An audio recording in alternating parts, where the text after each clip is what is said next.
Assalamualaikum warahmatullahi wabarakatuh. Bismillahirrahmanirrahim. Allahumma sholli ala sayyidina Muhammadin wa ala alihi wa sahbihi ajma'in, amma ba'du. Ja'alanallahu wa iyyakum min ahlil khairi wa sa'ada fid dini wad dunya wal akhirah. Wa sahalallahu umurana wa umurakum wa umur ummati Muhammadin sallallahu alaihi wasallam fi sa'iril alam khossatan fi Falastin wa ghairiha. Amin Allahumma amin. Seringkali kita dengar dalam tanda kutip ya, propaganda orang-orang yang mungkin tidak terlalu memahami agama Islam, tetapi kebetulan dia adalah seorang muslim. Apa narasinya? Islam ini adalah agama yang substansial, bukan agama simbolis. Jadi ngapain kita sibuk dengan simbol-simbol agama? Ngapain kita sibuk dengan hal-hal yang simbolis? Kita mestinya harus substansial saja. Apa itu agama? Kepatuhan kepada Tuhan. Apa itu ajaran Tuhan? Ajaran kebaikan. Agama ini adalah kemanusiaan. Orang berbuat baik itu sudah beragama.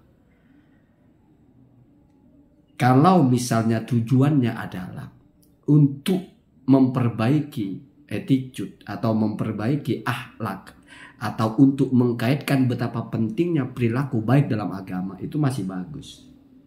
Artinya dia ambil satu caption dalam agama, di mana motivasinya atau arah dari persuasinya agar kita beragama itu menjadi melebur paham-paham keagamaan itu dalam keseharian kita.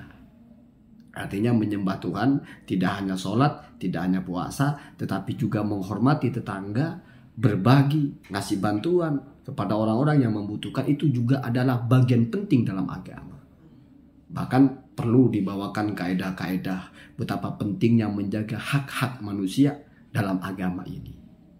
Bagaimana fikih dibangun sebegitu rincinya, bahwasanya aktivitas kamu kepada manusia itu diikat oleh hukum yang ketat dalam jual beli, dalam memberi, dalam menerima, dalam bermuamalah, munakahah, dan sebagainya. Itu masih oke. Tapi kalau lalu mencoba menghilangkan simbol-simbol dalam agama, ini masalah. Ini mencoba mencabut agama dari akarnya. Kalau ada orang yang misalnya pernah melaksanakan ibadah haji, coba kamu hitung-hitung. Ibadah haji itu yang tidak boleh kamu tinggalkan adalah muterin Ka'bah 7 kali. Kira-kira relevansinya apa sih dengan kebaikan atas nama kemanusiaan? Muterin batu, muterin bangunan. Kamu putar 7 kali, dimulai dari sini, diakhiri dari sini, harus 7 kali. Apa substansinya? Belum lari-lari atau bersa'i antara Safa dan Marwah. Kamu berjalan terus di bagian tertentu, kamu lari-lari kecil, terus kamu jalan lagi 7 kali. Apa korelasinya dengan kemanusiaan? Substansinya apa? Itu simbol. Ya, min syairillah. Memang itu syiar, simbol. Bayangkan kalau agama hanyalah substansi tanpa simbol. Berarti itu apa sih substansinya kita muterin Ka'bah itu? Apa sih substansinya kita kumpul di Arafah itu? Kalau pakaian ihram masih dicari pemahaman humanismenya, itu menunjukkan bahwa kalau pada dasarnya kita semuanya sama. Tidak berbeda-beda pakaiannya. Siapapun Anda, konglomerat Anda, jabatan Anda harus memakai baju ihram untuk penyeragaman. Itu untuk laki-laki, perempuan enggak. Perempuan bebas pakai baju apa aja. Jadi tidak perlu buat teori-teori itu ya. Sudah seperti itu. Kalau mencoba menggeser simbol-simbol dalam agama, yang perlu ditanya adalah, apa urgensinya Anda bersa'i? Dulu ceritanya Sayyidatuna Hajar itu mencari air dari kecil. Lah terus urgensinya dengan kita apa? Kita juga cari air? Kan enggak. Terus Sayyidatuna Hajar itu siapa? Nabi aja bukan. Kenapa menjadi begitu penting perilakunya sehingga sampai ribuan tahun menjadi keharusan bahkan sampai kiamat kita? Kalau haji itu harus muter itu, Safa dan Marwah itu. Apa urgensinya? Ini harus dijawab kalau orang menolak agama itu sebagai simbol. Agama itu lengkap, Pak. Utuh. Agama itu tunduk. Namanya tunduk, tidak menawar. Tidak kamu partisi. Ini aksesoris tidak penting. Ini bukan handphone agama itu. Kalau handphone iya, ini casing tidak penting. Ini yang penting memorinya. Ini yang penting. Ini cuma layar. Agama nggak begitu. Agama itu kita tunduk kepada ajarannya. Jangan kita sok-sok mempartisi, oh ini bagian terpentingnya ini. Agama itu kita tidak nutup aurat, ya nggak apa-apa, tidak mengganggu orang. Substansi agama itu adalah kita jangan menyakiti orang lain. Nggak sholat, oh itu urusan kita dengan Tuhan. Nggak apa-apa. Yang penting kita tidak menyakiti orang lain. Itu kamu menakar-nakar sendiri, yang penting.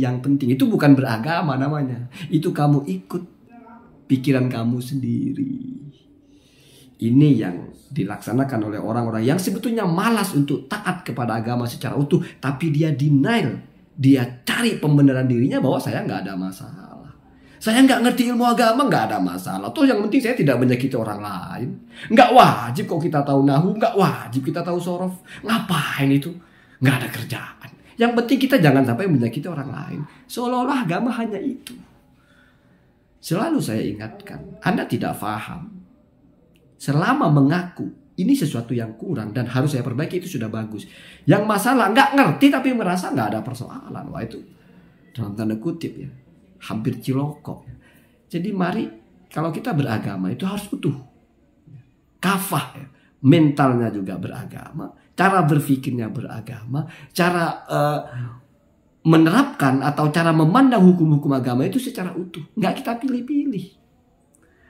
Giliran yang agak sulit atau malas atau kecil sekali korelasinya dengan yang lain, kita anggap wah ini simbolis kok.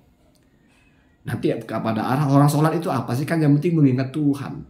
Kan sholat untuk ingat Tuhan. Kalau sudah ingat Tuhan nggak perlu sholat. Kira-kira begitu.